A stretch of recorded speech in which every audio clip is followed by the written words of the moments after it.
Hello, and welcome to the inaugural episode of Wisdom from the Aerial View, the podcast based on my book of the same name. Who is this podcast for? It's for those who wish for less anxiety and more peace in their lives. It's for those who occasionally ask, why am I here on this earth? Is there a purpose to my life? And if there is, what is it? It's for those who seek a more cohesive society, one in which we and our children and our grandchildren can flourish. My name is Dr. Mark Klein, and I want to introduce my longtime friend and exceptional human being, Enid Borden. Hi, Enid. Hello, Mark. It's always good to see you. It's always good to see you, and it's always good to be seen, to tell you the truth. It is good to be seen. Yeah, it is. It is. And I'm delighted to be on this podcast with you. I'm gonna interrupt you for a second, because people are going to be watching this or listening to this and thinking, who are these two? What are they doing?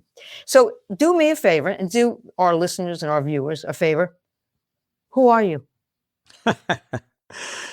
Well, I'm a physician. I've been a physician for many years, also an author, which is why this podcast actually exists. I practiced medicine for a long time. I think I calculate I've cared for well over 100,000 patients. I know it sounds like a crazy number, but when you work for a long time and you work a lot of hours per day and you see a lot of patients, they add up over the years. And I always, I was always trying as a doctor to do what I could to benefit each patient. That sounds very trite. I mean, sure, every doctor does that.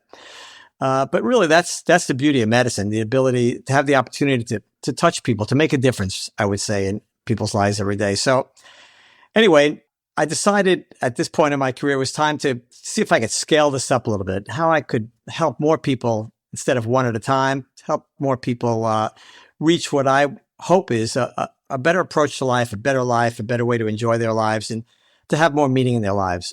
So that's my goal, and I know it's your goal also. It is, and I thank you. I think we should tell everybody how I got involved with this. You and I have known each other for a long time. You're a lot older than I am, of course. No, by a lot. By a lot. Actually, to be honest with you, actually, I'm older than you are, but that's okay. I wasn't going to tell anybody. I'll tell everybody. We're in our 8th decade of life, and that's good. That's fine. We made it so far, and we fell out of touch, as people do. You graduate from high school, and then you go to college, and then your paths go in different directions, and yours and mine did. And mine went in a strange direction, but here we are. And we got back in touch. And I've been in the nonprofit world for a long time. And I was rereading my high school yearbook, and I said I was going to leave footsteps in the sands of time. That's what I was going to do. And I have big feet, so God only knows. But then you called me. We got back together. We had conversations, whatever. And it was amazing to me to think that after so many years, we could reconnect in an instant, as though time didn't pass. It was just as though we were running around the schoolyard and just playing games again. And so time was sort of interesting. And then you told me about this book you wrote, and I read it. And a light bulb went off in my head, and I said, oh my goodness. Because there's nobody more stressed and more anxious in the world than I am. And I thought, well, maybe this can help. But then I want to go back and tell you an interesting thing that happened over the weekend. I'm a great fan. I love sports. I've always loved sports. I'm a baseball junkie. I love football too. And I was watching my beloved Buffalo Bills this weekend, who won. And they did a shot in the whatever those things are, the blimps. And they said, here's the aerial view that we're looking at. And I said, oh my goodness, it all makes sense. Mark wrote a book about the aerial view. What is that? What's the aerial view? What is it? What does it mean to me? And what is this podcast going to be about? And tell us just a little bit about what it is. What is this? What is it? So you talked about time, and we're going to talk a lot about time on this podcast because it is one of the most interesting concepts that most people do not understand. And it's not their fault they don't understand it, because it doesn't, what we're going to talk about in terms of time doesn't really make sense. It just happens to be true.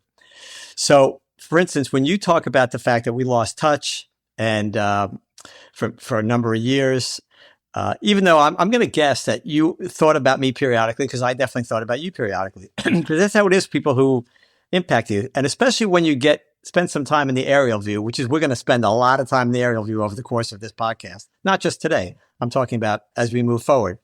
You need to recognize the fact that time is a very interesting thing. So when you talk about our past and when we were running around the schoolyard, I have news for you, Enid. We are still running around the schoolyard. And people who listen to this go, oh, time to turn this off. This sounds crazy. No, the way time works is fascinating. And this is all from Albert Einstein. Okay. We're not that old. We weren't around when Albert Einstein was alive. Well, actually, maybe we were for a couple of years. It's possible we were for, no, actually, I think we were around. We were very little, tiny little people, but we were around, right? Me longer than you, but yeah. You were, but you were probably even a tinier little person because you're still a pretty tiny little person. So anyway, Einstein figured out in 1905 that how time really works. And we're not going to go into all the physics of his theory of special relativity. But that's what it's called, the theory of special relativity. But what he basically found out was all time exists, in a sense, contemporaneously. So here's the first time we're going to introduce a metaphor or an idea that we're going to come back to again and again. So don't worry if you don't get this the first time. I'm not talking about you, Enid. I'm talking about people who are listening and watching. So everybody knows what a jukebox is, right? So now imagine a gigantic, humongous jukebox that holds a gigantic number of records. And each record is going to represent a moment of time. We won't get into what a moment of time is, but we all have a general idea of what a moment of time is.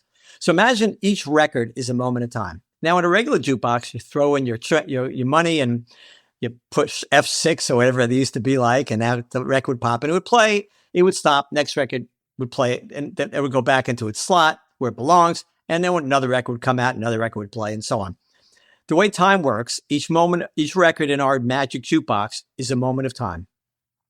But instead of playing one after another, like we think it happens, like, we started this podcast a few minutes ago. And so we would consider that in the past. Those the things we talked about a few minutes ago are in the past. And now we're in the current moment. Oops.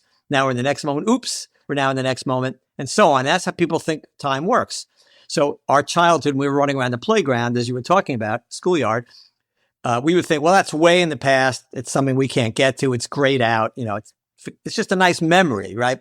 But that's not true. That moment, the record that represents that moment is playing no differently right this second than the moment we're having this conversation. It's like every record is playing simultaneously and forever. Now, it'd be pretty loud, but that's kind of the way to think about it. Every moment is a record in the jukebox. Every record, instead of playing one after the other, like we know how they play and how we imagine time works, no, wrong. Einstein said, well, that's not true. What's really happening is every moment is playing simultaneously and forever. So we are still running around the schoolyard. We've both lost our parents. Guess what? We're still in our old homes. We're still with our parents. We're still with our siblings. We're still with all our friends from high school that you and I still remember. All those things are still going on. I'm still acting. Well, I won't call it acting. I was still appearing in the high school play for my one line. I had one line in the high school play. You want to know what it was? You did it very well. What was that line? The line was, "With pleasure, milady." That was my line because we did Camelot. You remember that show, Camelot? Yes, yeah, I remember. I was in it, as a matter of fact. Exactly. So did you have any lines? I had 2 lines. Aha! See? I said, that prince over there, something wrong with that prince over there. That was one. Yeah.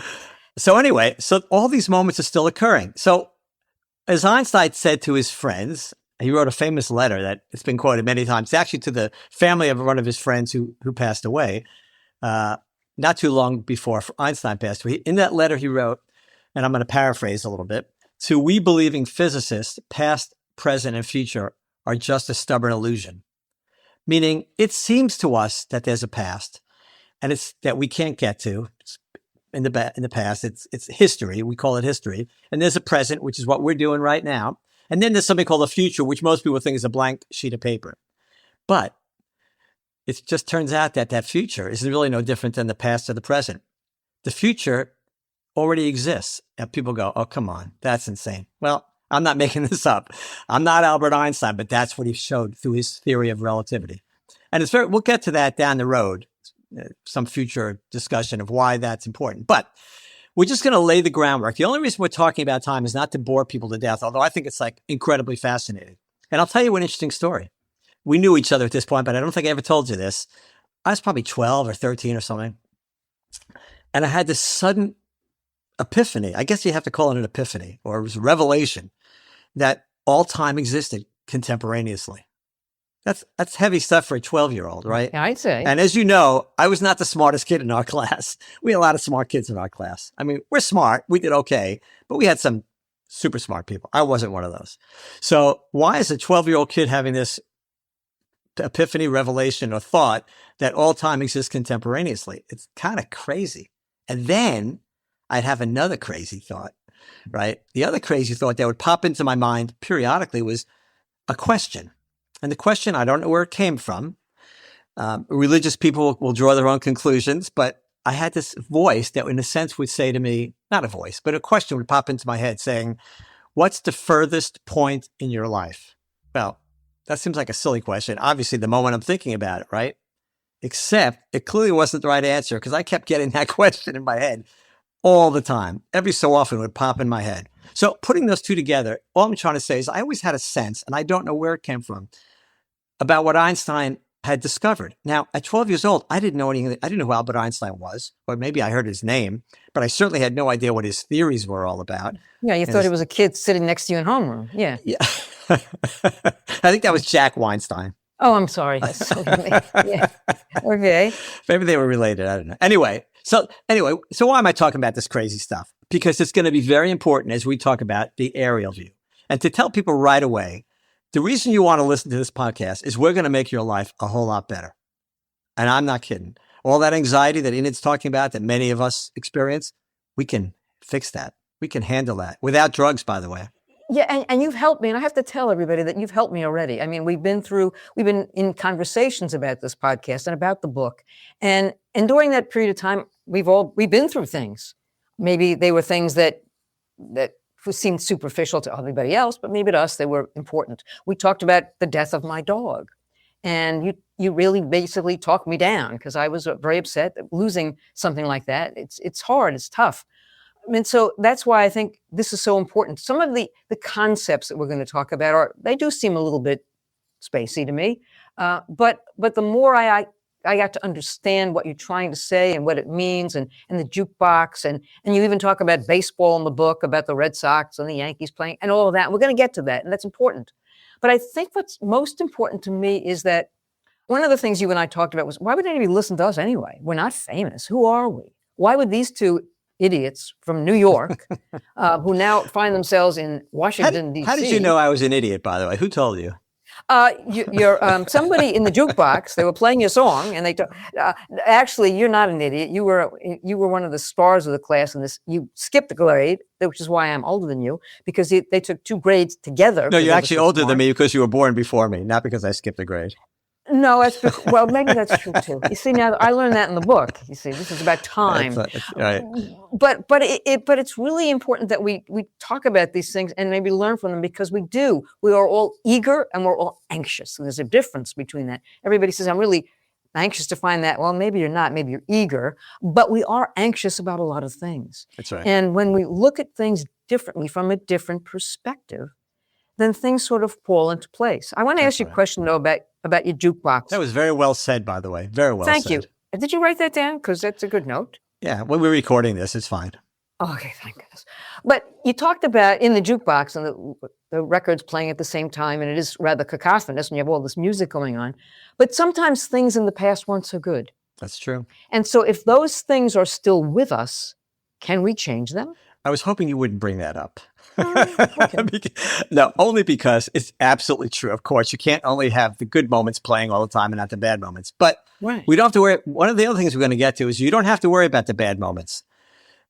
Let me just lay this right out, right in the beginning of this podcast. When you learn to ascend, meaning to go up to the aerial view, everything in your life is going to change and everything's going to be better. Everything. I'm not kidding around. Your relationships will be better. Your anxiety will be, I think, eventually crushed. Your outlook on what's important will be enhanced. You will appreciate moments that you didn't appreciate before. Even those bad moments you just talked about. You're going to see them in a different light.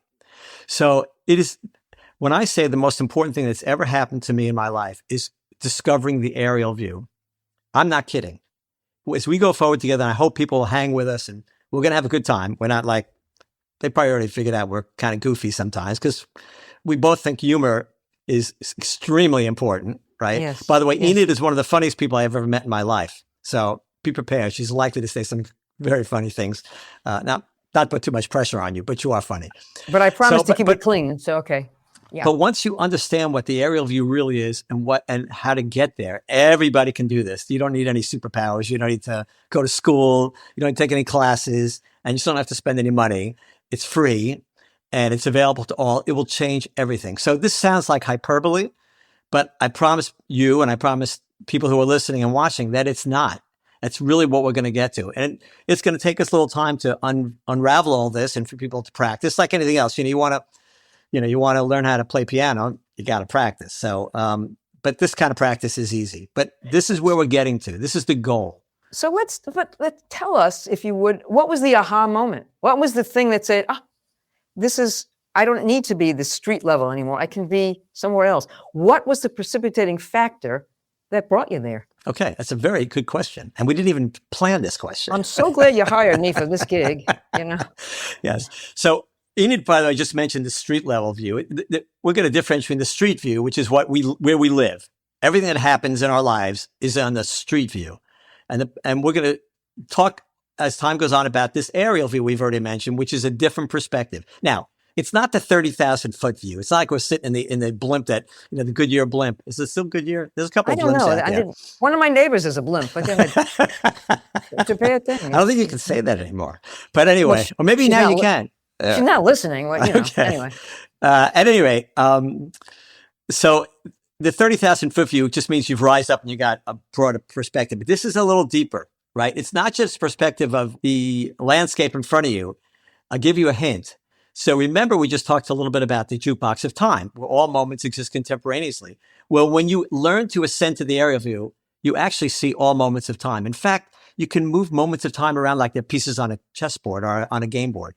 And so when I see you, and when you and I talk, I don't just see Enid today.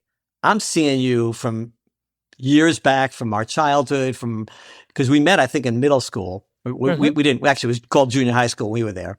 So we met in junior high school and then high school and so on. So I see all those Enids. I don't just see this Enid. And that's how I look at the world now. So I was watching Neil deGrasse Tyson, and he interviews all these people. He actually does something very, unusual in his podcast. It's called Star Talk. And he's been doing it for a while. It's got lots of episodes. And he has like some very interesting science guys who are really brilliant people, like really brilliant people. I can't understand half the things they say. And then he has a couple of comedians. And I always thought that was interesting because how does the science guy feel with his comedians making jokes about, because they don't understand the thing he or she is talking about. But anyway, he had this guy on, Michio Kaku. Now, I actually quote Michio Kaku in the book. He's a very famous physicist from New York. Right. Yeah, and he says when he looks in the mirror every day, he doesn't see what the reflection is coming back. He sees what he considers an average because he knows that he exists in multiple universes at the same time. So what's very interesting about that to me is that he has, in a sense, the aerial view perspective. He understands that the world is much more than meets the eye. In one of my previous books, this one is my fourth book. My previous books, one of the sections of the book is called "The World Is Not What You Think." And we're going to talk about that a lot. The world is not what you think. The street view is not what you think. It's certainly only a part of what exists.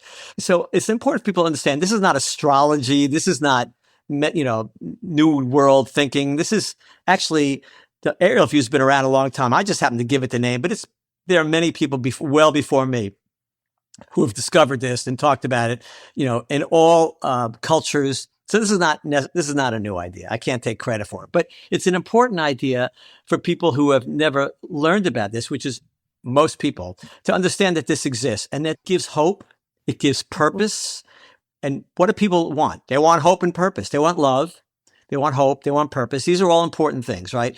Love, we can't give people love, although you've heard me say this before. When I talk to people, I often will say to them, I care more about you than I care about me. And that's when they kind of like roll their eyes, like, who is this guy? But it's true. And when you understand the aerial view, and as we go forward, you'll understand why that's easy to say, because that actually happens to be the whole point of why we're here. again, we're getting a little ahead of ourselves. But all these things are possible. And so getting back to your question, what was my epiphany moment? What was that moment? It came from my wife. Now, my wife, who you've met, is the most balanced person I've ever met. And remember, I've seen over 100,000 patients. So I've met a lot of people, right? More than most people. She's the most incredible person I've ever met. Why? So she doesn't know what anxiety is. She has no idea. She's never had a moment of anxiety. She doesn't know what jealousy, regret, or envy are. She doesn't regret anything, ever, right? So I used to make fun of her and say, you're not a normal person. And because who does that, right? Right. And then one day I said, wait a minute. It'd be a lot better to be her than it would be to be me, who's anxious, who worries about all kinds of things all the time. And if she can do it, and I don't notice she doesn't have any like superpowers that I know of, and she was born on this planet that I'm sure of because I met her parents. So how is it that she can do that? And then I said, well, if she can do that, probably everybody can do that. Okay, so if you ask her, how did you get there? How did you get to the fact that you have no anxiety, no regret? And she would say, well, it's my faith.